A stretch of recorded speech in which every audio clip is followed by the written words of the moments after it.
নমস্কাৰ বন্ধুসকল, মোৰ চেনেললৈ আপোনালোকক স্বাগতম জনাই আজিৰ ভিডিঅ'টো আৰম্ভ কৰিবলৈ ওলাইছোঁ। বন্ধুসকল, আজিৰ এই ভিডিঅ'টোৰ জৰিয়তে আপোনালোকক দেখাব বিচাৰিছোঁ যে ফেচবুকৰ গ্ৰুপৰ পৰা কেনেকৈ অতি সহজতে বাহিৰ হৈ যাব পাৰি। গতিকে ভিডিঅ'টো সম্পূৰ্ণকৈ চাই থাকিব। বলক ভিডিঅ'টো আৰম্ভ কৰোঁ।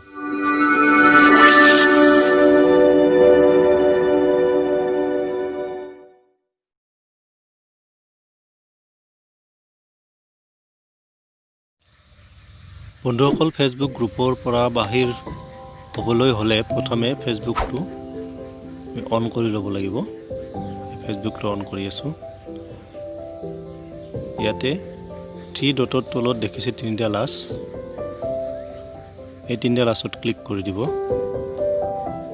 নেক্সট আপুনি গ্ৰুপত ক্লিক কৰিব, তেতিয়া আপোনাৰ থকা গ্ৰুপবিলাক দেখিব।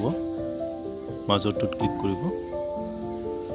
ইয়াৰ পৰা আপুনি এই গ্ৰুপবিলাকৰ যিটোৰ পৰা বাহিৰ হ'ব বিচাৰে সেইটোত ক্লিক কৰি দিব। মুক্ত মন মুক্ত চিন্তা চৰ্চাত ক্লিক কৰি লওক।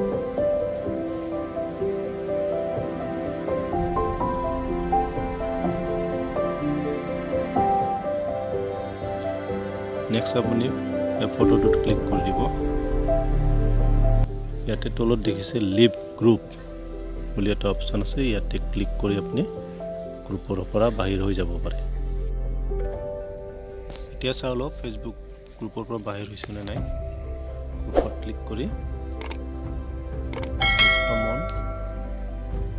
মুক্ত চিন্তা চৰ্চাত ক্লিক কৰিলোঁ। এতিয়া দেখিলেনে ইয়াত জইন বুলি অপশ্যন আছে, মানে ইয়াৰ পৰা আমি বাহিৰ হৈ গ'ল।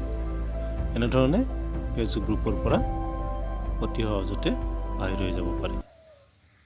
ধন্যবাদ। ভিডিঅ'টো ভাল লাগিলে লাইক কৰিব, শ্বেয়াৰ কৰিব, চেনেলটো ছাবস্ক্ৰাইব কৰিবলৈ নাপাহৰিব।